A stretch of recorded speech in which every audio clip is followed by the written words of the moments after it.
Bienvenue, moi c'est Isa, je suis prof de yoga et vous trouverez ici du yoga pour tous. Pour les pas souples, du yoga dynamique, mais aussi un peu de yoga philo, et puis tout simplement des petits moments de vie. J'espère de tout cœur que vous partagerez un agréable moment en ma compagnie. Hello, je suis ravie de vous retrouver aujourd'hui pour une nouvelle vidéo. Alors aujourd'hui, vous allez voir, on va parler livre, on va parler d'un livre dont je vous parle depuis super longtemps sur Instagram, c'est Le paradoxe du poisson rouge. Alors c'est un livre que j'ai acheté sur ma tablette, c'est un livre que j'ai découvert cet été grâce à la newsletter d'Olivier Roland. Le sous-titre du livre, c'est Une voie chinoise pour réussir. Alors là, on va faire un petit disclaimer. Donc ce livre s'intéresse surtout à la philosophie orientale et à la philosophie chinoise, donc au bouddhisme, au taoïsme, au confucianisme. Donc c'est plutôt la pensée chinoise, qui est évoquée dans ce livre, c'est pas du tout, la politique chinoise, ni quoi que ce soit. C'est pas un livre à visée ni politique ni géopolitique, donc voilà, donc c'est pas quelque chose pour encenser la politique, chinoise, surtout vu le contexte actuel, mais j'avais vraiment envie de faire ça pour bien distinguer que là, on parle juste de pensée chinoise et je trouvais quand même que c'était très intéressant de vous présenter ce livre. Alors, avant de rentrer dans le vif du sujet en parlant du livre, j'avais envie de vous parler de l'auteure. Donc moi, je la connaissais pas. C'est le premier livre que je lis d'elle, mais je pense que ce sera pas le dernier. Donc elle s'appelle Esta Caillot. Elle est diplômée de Sciences Po et de sociologie. Elle a une double culture, elle a beaucoup voyagé en Moyen-Orient, Extrême-Orient, Occident et j'aime beaucoup sa vision, de ses voyages. Elle dit: «On ne connaît l'âme d'un peuple qu'à travers, ses points positifs, qu'à travers ses qualités». Je trouve que c'est pas mal d'avoir cette vision positive, ça nous permet peut-être d'appréhender le monde, actuel, avec, plutôt confiance, optimisme et peut-être qu'on en a besoin en ce moment. On va rentrer dans le vif du sujet maintenant avec le livre en faisant un rapide résumé. Juste, on va revenir sur le titre, le paradoxe du poisson rouge. Alors, c'est qui ce petit poisson? Bah, c'est la carpe koi, qui en Chine a une symbolique très importante, donc ça, c'est bien expliqué au début du livre. Et en fait, elle a apparemment 8 vertus et on va décortiquer au fur et à mesure ces 8 vertus pour voir en fait tout ce que ça peut nous apporter, dans notre vie au quotidien. Ces 8 vertus, elles sont censées mener à la réussite, mais la réussite au sens de libération de la créativité et facilitation du changement. Vous allez voir, il y a pas vraiment de chronologie à ces vertus. Pour ma part, j'ai vraiment pas embêté, je vais respecter l'ordre du livre et on va commencer, par la toute première. Donc la toute première, c'est ne se fixer à aucun port. Et on va commencer avec une citation de Confucius: «Être sans idée pour rester ouvert à tous les possibles». Donc la carpe koi, elle ondule, de manière fluide à travers l'eau et elle personnalise bien en fait cette phrase en fait de se fixer à aucun port. En fait, c'est l'idée de pas suivre de schéma préétabli. Tout simplement, ça c'est aussi une idée qu'on retrouve pas mal dans le bouddhisme et qu'on retrouve partout en fait, hein. C'est-à-dire que la réalité est en mouvement perpétuel. Tout change, et finalement c'est pas si intéressant ni même judicieux en fait de s'emprisonner dans des idées, dans des schémas, voire même dans des obligations. Dans cette première vertu, on a aussi le concept de l'ouverture, parce que c'est vrai que la carpe koi, elle a de grands yeux, une grande bouche, et elle personnalise finalement cette manière d'être ouvert au monde. Pour rester ouvert, il est indispensable d'observer. On voit une première grande différence finalement entre Orient et Occident. Après là, c'est une grosse généralisation, mais en Occident, peut-être qu'on a, un petit peu laissé l'observation au profit de la pensée. Ça va du coup nous enfermer en fait dans des espèces de prisons mentales et on va vraiment perdre la prise sur le réel et sur le moment présent et finalement on va plus prendre le temps d'observer ce qu'il y a autour de nous. On va maintenant vers la deuxième vertu, ne viser aucun but. Là, avec une citation de Lao Tzu: «Le chemin se trace en marchant». Alors la carpe koi, elle va nous montrer que le chemin ne doit pas être fixé d'avance. Ce concept m'apparaît assez compliqué à intégrer, parce que c'est vrai qu'on a tendance à s'obliger à se fixer des buts, des objectifs pour avancer. Alors je me suis dit: «Bah, pourquoi finalement il y a peut-être des bienfaits à ne pas s'en fixer?» Là, on va revenir sur un contexte, enfin l'auteur revient sur un contexte biblique en fait. C'est vrai que dans nos sociétés, on va dire, on a quand même le poids, j'allais dire, on a quand même cette idée, ancrée, enfin qui nous vient de la Bible, hein, de la notion de péché qui est associée à l'idée de manquer son but. C'est ce qu'on va retrouver, hein, dans la notion de sacrifice, de travail, d'efforts qui sont vraiment imbriqués les unes aux autres et tout notre mode de pensée occidental, il va découler de cette vision des choses. En gros, pour obtenir ce qu'on veut, il faut qu'on travaille très, très dur, mais on va quasiment obligatoirement passer aussi par la case souffrance et si on passe pas, bah, c'est qu'il y a c'était trop facile. De l'autre côté, pour la sagesse chinoise, c'est totalement différent. Parce que la fixation sur un but, va être négatif car, il va être source de tension, il va occasionner de grosses dépenses d'énergie inutiles et il peut surtout cacher des opportunités éventuelles. Là, on a un texte du Tao Te Ching, donc c'est un texte fondateur du taoïsme qui a été écrit par Lao Tzu, qui va recommander l'adaptation plutôt que justement cet effort à tout prix. Et là, on va aborder l'art du Wu Wei, donc donc c'est un mot chinois hein, qu'on peut traduire par le non-agir. Le truc, c'est qu'en français, si on parle de non-agir, on va souvent dire ok, c'est de la paresse, alors que ce non-agir, il consiste davantage à faire juste ce qu'il faut pour que les choses se fassent d'elles-mêmes. En quelque sorte, on est dans l'économie du mouvement, de la recherche de l'épure et de la justesse. Du coup, plutôt que de déployer des montagnes d'efforts, on cherche juste à déployer le juste effort. Mais, on déploie ce juste effort tout en étant toujours attentif, tout en observant toutes les opportunités éventuelles qui pourraient nous aider, peut-être soit à atteindre un but, soit à atteindre un autre but, à nous permettre d'avancer finalement sans suivre de schéma préétabli, mais on se laisse un petit peu porter. On arrive ensuite au chapitre 3, vivre dans l'instant présent, et donc ça c'est le principe même de la vie d'une carte. On va attaquer avec une citation de Bouddha: le passé est dépassé, le futur aléatoire, la seule réalité est ici et maintenant. Donc ça, on est d'accord, c'est un concept qui maintenant est vraiment fortement développé dans la plupart des livres de développement personnel. On en parle énormément.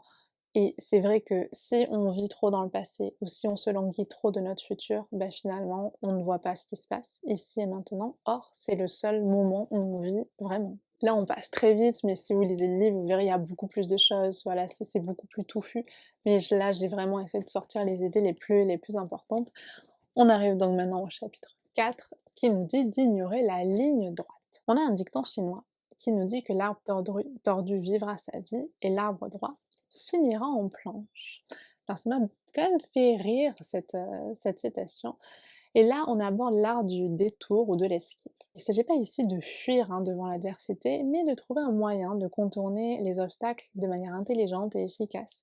Donc ça m'a beaucoup fait penser au livre de Ryan Holiday, The Obstacle is the Way, dont je vous ai parlé récemment sur Instagram, qui aussi hein, était un livre pour essayer d'aborder les obstacles avec optimisme et intelligence. Finalement, ça change un petit peu d'une manière qu'on peut avoir parfois hein, d'aborder les obstacles dans notre civilisation, où un obstacle, bah, c'est parfois synonyme d'arrêt, de blocage.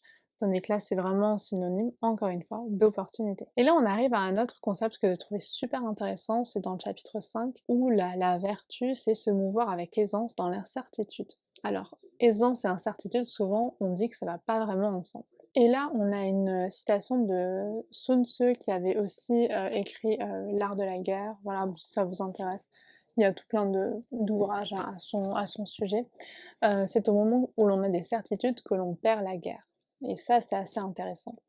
La carpe koi, elle est vue en Chine comme le symbole du renouvellement pardon, perpétuel. Et c'est un constat. En fait, on ne peut pas prédire l'avenir. C'est même contre-productif en fait que de stresser face aux incertitudes de la vie. Finalement, il serait plus judicieux et plus logique, quelque part, de pratiquer un détachement confiant devant les incertitudes et devant les vérités, les prétendues vérités, car il n'y a pas de vérité absolue. Et là, ça m'a fait penser à une citation de Krishnamurti qui dit: «La vérité est un pays sans chemin». Donc c'est vraiment cette notion d'arriver à se détacher de tout ce qu'on croit être immuable. Et ce détachement, c'est pas quelque chose de forcément neutre, il gagne à être mêlé d'optimisme. Parce que même face aux échecs, on peut se réjouir, hein, de ce que les échecs, les prétendus échecs nous apportent, parce qu'ils nous apportent de l'expérience et ils nous font avancer sur le chemin de la vie. Mais ça, j'en garde un petit peu pour une prochaine vidéo, un livre justement dédié à l'optimisme. On arrive à la vertu numéro 6, vivre en réseau. Donc c'est vrai que les carpes, elles sont toujours ensemble. Là, il y a une citation de Bouddha, du coup, la croyance en une personne libre, autonome et séparée est une illusion à détruire. Donc on le sait tous dans nos vies, On est des êtres, totalement sociaux. On est tous interdépendants. Donc du coup, les relations sociales, ici, elles sont vues avec le fil des opportunités. Être et vivre avec des personnes qui nous apportent une bonne énergie. Elles vont aussi nous aider, ces personnes, à débloquer des situations. On va passer du bon temps avec ces personnes. Et ça va vraiment nous nourrir. Bien plus au final que de passer du temps avec des personnes qui pompent notre énergie, qui sont parfois mal intentionnées aussi, qui nous entraînent en fait dans une spirale qui est négative pour tout le monde, et pour elles et pour nous. En quelque sorte, si on résume vite fait, c'est virer les relations toxiques de notre vie au profit des relations plus nourrissantes. C'est tout simplement arriver à trouver une vie sociale qui n'épuise pas et qui nous permet de vivre en bonne harmonie, seuls et avec les autres. Et je pense que là, on se souvient tous plus ou moins de cette règle d'or de Confucius qui nous dit de ne pas faire à autrui ce qu'on n'aimerait pas qu'on nous fasse. On enchaîne maintenant sur la vertu numéro 7, rester calme et serein. L'esprit du zen, ça va être que si tu es serein, tu peux surfer sur la vague. Si tu as peur, elle t'engloutira. En Chine, les émotions vont être vues comme des courts-circuits intérieurs qui empêchent de se réaliser pleinement. Par exemple, pour pratiquer l'art de la calligraphie, il est indispensable d'être vraiment calme et serein. Je ne sais pas si vous connaissez les vidéos de Lizzy Key, je ne sais pas si je prononce bien. Je vous en mets une en barre d'infos, mais clairement, on a ce self-control de fou et c'est très très beau à voir. La maîtrise de soi, c'est une qualité indispensable et on devrait limiter l'extériorisation de nos sentiments, de nos craintes, de nos peurs pour ne pas perdre la face. Pour tout ça, on a la méditation, donc la pratique de la méditation qui va être essentielle dans la pensée chinoise car elle va assurer un équilibre et justement permettre finalement ce self-control et cette modération. Tout ça, ça se discute. Moi, j'ai été vraiment assez tiraillée en lisant ce chapitre. Donc là, j'ai voulu essayer de vous livrer le résumé brut pour ensuite vous en parler un petit peu. L'idée ici, je pense pas que ce soit de dire «Ah, c'est vrai» ou «c'est faux», mais en tout cas, moi, ça m'a aidé à me poser certaines questions. J'ai tendance à être hyper émotive, à vivre à 1000% mes émotions, à vouloir vraiment les vivre pleinement. Donc ça m'aide beaucoup. Donc j'extériorise ma tristesse, ma colère, donc il n'y a rien qui reste bloqué. Mais si je vais être tout à fait honnête, parfois ça m'épuise. Depuis la lecture de ce livre, du coup, j'ai essayé dans mon quotidien de justement plus pratiquer la méditation pour me rendre compte que finalement mes émotions, je pouvais aussi les observer parfois. Alors, parfois ça marche pas du tout et parfois je hurle, voilà, et je pleure et c'est OK et voilà, ça me fait du bien aussi. Mais dans certains cas, finalement d'avoir touché du doigt, cette capacité à être un petit peu plus, comme la citation en fait, à surfer un peu plus sur la vague, ça m'a aidé à finalement limiter des gros fracas et peut-être ça m'a aidé à un peu plus préserver mon énergie. Donc voilà, donc j'ai trouvé ça super intéressant. N'hésitez pas à réagir en commentaire, je serais ravie de lire vos retours là-dessus, si vous avez plutôt tendance à extérioriser beaucoup ou au contraire à être dans cette modération, dans cette maîtrise. Et enfin, on a le dernier chapitre, la dernière vertu, remonter à la source. Donc avec une jolie citation de Confucius, l'homme n'est pas seulement le fils de la terre, il est aussi le fils du ciel. En Chine, selon la légende, la carpe Koi se transforme en dragon ailé et va rejoindre les cieux. C'est clairement le chapitre le plus spirituel du livre, en ce sens où il lie l'humanité avec cette autre chose, voilà, donc cette divinité, peu importe comment on l'appelle. Mais je trouvais qu'il y avait quelque chose de super intéressant, c'était le rapport aux traditions qui est vraiment super bien expliqué, que finalement les traditions sont pas vues comme des boulets du passé, parce que voilà, il y a vraiment cette volonté de vivre dans le moment présent, mais comme une base solide pour finalement mieux s'ancrer avec confiance dans le réel et dans le présent. Et ensuite, arriver à s'envoler vers d'autres horizons. Là, il y a aussi une réflexion sur l'éducation des enfants qui doit être pensée en leur donnant des racines et des ailes. Et enfin, pour les Chinois, l'homme a une dimension céleste qui va lui permettre de s'élever vers la spiritualité sans tomber dans la démesure. À la toute fin du livre, vous avez un dernier truc, un petit résumé des différences entre la Chine et l'Occident.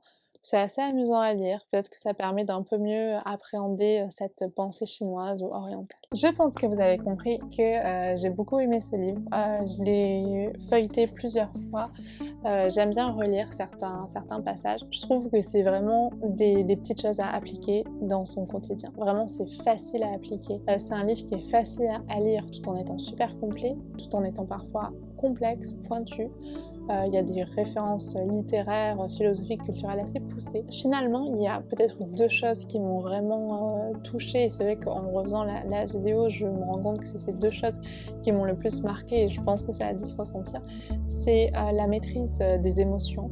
Alors maîtrise, je sais que parfois on n'aime pas trop ce terme, je sais pas comment le dire, mais finalement arriver à plus surfer ses émotions et à pas se laisser engloutir par ses émotions, en tout cas en termes d'énergie, je trouve ça beaucoup plus efficace en fait, je trouve ça beaucoup plus viable à long terme finalement d'arriver à préserver son énergie, peu importe les émotions qui nous arrivent. Donc ça c'est le premier truc. Et le deuxième truc c'est vraiment arriver à être un petit peu plus dans le juste effort et pas dans la besogne, parce que parfois je pense que j'avais besoin de beaucoup travailler pour atteindre un objectif et de beaucoup souffrir aussi, et d'associer ça à beaucoup de souffrance, parce que c'est vrai que si on me dit j'ai réussi à faire ça sans effort, souvent c'est un peu mal vu, et je me rends compte qu'il faut vraiment que je me détache de cette croyance et d'arriver à faire les choses avec beaucoup plus de fluidité, de fun, de légèreté aussi. En tout cas, c'est ce que j'ai envie de retenir de cette lecture.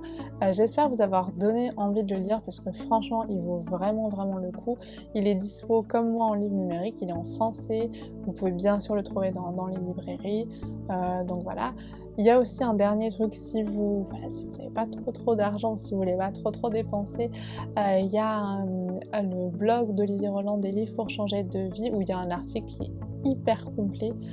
Franchement, vous avez quasiment pas tout le livre, mais vous avez en tout cas toutes les idées qui sont bien plus expliquées que ce qu'on a vu sur cette vidéo. C'était plus un petit survol rapide. J'espère de tout cœur que ça vous a plu. N'hésitez pas à me le dire en barre d'infos. N'hésitez pas à me dire si vous voulez davantage de vidéos comme celle-ci. Je vous dis à très bientôt et en attendant, prenez soin de vous.